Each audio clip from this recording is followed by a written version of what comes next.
একদিন জঙ্গলের ভিতর বাঘ খুব রেগে গর্জন করতে করতে হাঁটছিল। সে বলল, এই, আমি এই জঙ্গলের রাজা, সবাই আমাকে ভয় করবে। কিন্তু শেয়াল একপাশে দাঁড়িয়ে চুপচাপ হেসে ফেলল। শেয়াল ভাবল, রাজা হওয়ার শুধু শক্তির ব্যাপার নয়, বুদ্ধিও লাগে। দেখি আজ বাঘকে একটু শিক্ষা দেই। ঠিক তখনই এক বিশাল হাতি আসলো নদীর ধারে পানি খেতে। হাতিটি শান্তভাবে হাঁটছিল। শেয়ালটি দৌড়ে গিয়ে বাঘকে বলল, এই বাঘ ভাই, তুমি বলো তুমি জঙ্গলের রাজা, কিন্তু জানো হাতি বলে সে নাকি আসল রাজা, সবাই তাকে মানে। বাঘের চোখ এটা শুনে লাল হয়ে গেল। সে বলল, কি বললি শিয়াল? হাতি রাজা? আমি প্রমাণ করব আমি আসল রাজা। শিয়ালটি হাসতে হাসতে বলল, ঠিক আছে, তুমি যদি সত্যি রাজা হও তাহলে গিয়ে হাতিকে হারাও, তাহলেই বোঝা যাবে। বাঘটি তখন গর্জন করতে করতে হাতির দিকে দৌড় দিল। সে চিৎকার করে বলল, ওই হাতি, আজ থেকে আমি জঙ্গলের রাজা, তুই সরে যা। হাতিটি শান্তভাবে বলল, আমি কারো সাথে লড়াই করতে চাই না, আমি শুধু শান্তিতে থাকতে চাই। কিন্তু বাঘটি সোনার পাত্র ছিল না। সে ঝাঁপিয়ে পড়ল হাতির উপর। হাতি একটু বিরক্ত হয়ে শুধু সুর দিয়ে বাঘটাকে পাকড়াও করে উপরের দিকে ছুঁড়ে মারল। বাঘটি গড়াগড়ি করে বলতে লাগলো, বাহ, এ যে দারুণ শক্তি। শেয়াল তখন দূর থেকে হেসে হেসে বলল, দেখলে বাঘ ভাই, তুমি শক্তি দিয়ে সবসময় রাজা হতে চাও, আসলে শক্তি দিয়ে রাজা হওয়া যায় না। হাতিটি ধীরে ধীরে চলে যেতে লাগলো এবং বলল, রাজা সেই যে বুদ্ধি, শক্তি আর দয়া দিয়ে সবাইকে রক্ষা করে। বাঘটি তখন ব্যথায় কাতরাচ্ছে।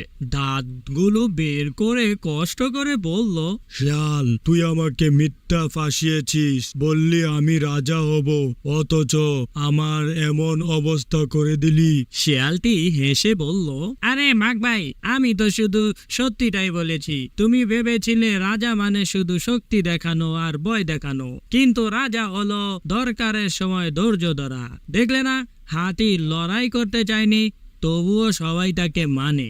বাঘটি কিছুটা লজ্জা পেয়ে চুপ হয়ে গেল। সে ধীরে ধীরে উঠে দাঁড়িয়ে বলল, হয়তো ঠিকই বলেছিস শিয়াল, আমি শুধু ভয় দেখিয়ে সবাইকে আমার অধীনে রাখতে চেয়েছি, কিন্তু তাতে আসলে আমি হেরেই গেলাম। হাতিটি তখন ফিরে এসে কোমল কণ্ঠে বলল, শোনো বাঘ ভাই, রাজা হতে হলে সবাইকে নিজের আপন করে নিতে হয়। ভয় দেখিয়ে কেউ বেশি দিন টিকে থাকতে পারে না। হাতি মাথা নিচু করে হাতির সামনে দাঁড়িয়ে গিয়ে বলল, আমি আর আগের মতো হব না। আমি চেষ্টা করব সবাইকে বন্ধু হিসেবে গ্রহণ করে নিতে। শিয়াল হেসে বলল, তাহলে ঠিক আছে, কারণ জঙ্গল শুধু কারো একার নয়, জঙ্গল আমাদের সবার। সব প্রাণী তখন হাতি, বাঘ আর শিয়ালকে ঘিরে উল্লাস করতে লাগলো। জঙ্গলে সেদিন থেকে একটা নিয়ম হলো, শক্তি, বুদ্ধি আর দয়া মিলেই আসল রাজত্ব গড়ে ওঠে।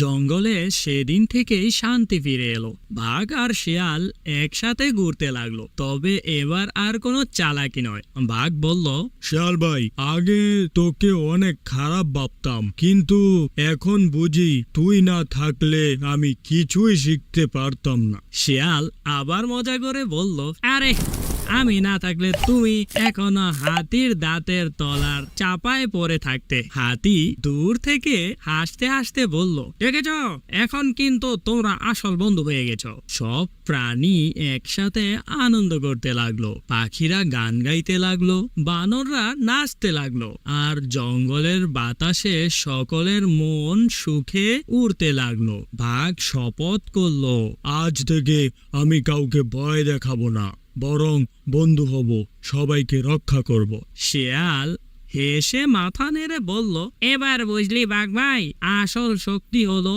দয়া আর বুদ্ধি। হাতি গম্ভীর কণ্ঠে বলল, তাহলে তো ভালোই হলো, জঙ্গল এখন সত্যিকারের সুন্দর রাজত্বে পরিণত হলো। জঙ্গলের রাজা হয়ে গেল দয়া আর বন্ধুত্ব। প্রতিদিন সকলে একসাথে খেলাধুলা করত, খাবার ভাগাভাগি করত। একদিন ছোট এক খরগোশ এগিয়ে এসে বলল, বাঘ মামা, আগে তোকে দেখলে ভয় পেতাম, এখন আর ভয় পাই না। বাঘ হেসে উত্তর দিল, ভয় পাবি না খরগোশ, এখন আমি তোদের বন্ধু, তোরা আমার পরিবার। শিয়াল তখন দুষ্ট হাসি দিয়ে বলল, হ্যাঁ হ্যাঁ, এখনকার বাঘকে বলা যায় জঙ্গলের ভদ্র বাঘ। সবাই হাততালি দিয়ে উল্লাস করলো। হাতি গম্ভীর স্বরে ঘোষণা দিল, আজ থেকে এই জঙ্গলের নিয়ম হলো কেউ কারো ক্ষতি করবে না, সবাই মিলেমিশে থাকবে, বন্ধুত্ব হবে আমাদের শক্তি। পাখিরা উড়তে উড়তে গান করবে আর বানর সবাই লাফালাফি করে নাচতে থাকবে, আর জঙ্গলে বাসবে শান্তির ঢেউ। শেষে বাঘ চোখ তুলে আকাশের দিকে তাকিয়ে বলল, আসল রাজা সেই যে সবার হৃদয়ে জায়গা করে নেয়। বন্ধুরা, কেমন লাগলো আজকের এই ভিডিওটা অবশ্যই কিন্তু কমেন্টে জানিয়ে যাবে। আর যদি এরকম ভিডিও তোমাদের পছন্দ হয়ে থাকে, আমাদের চ্যানেলটাকে সাবস্ক্রাইব করে রাখবে।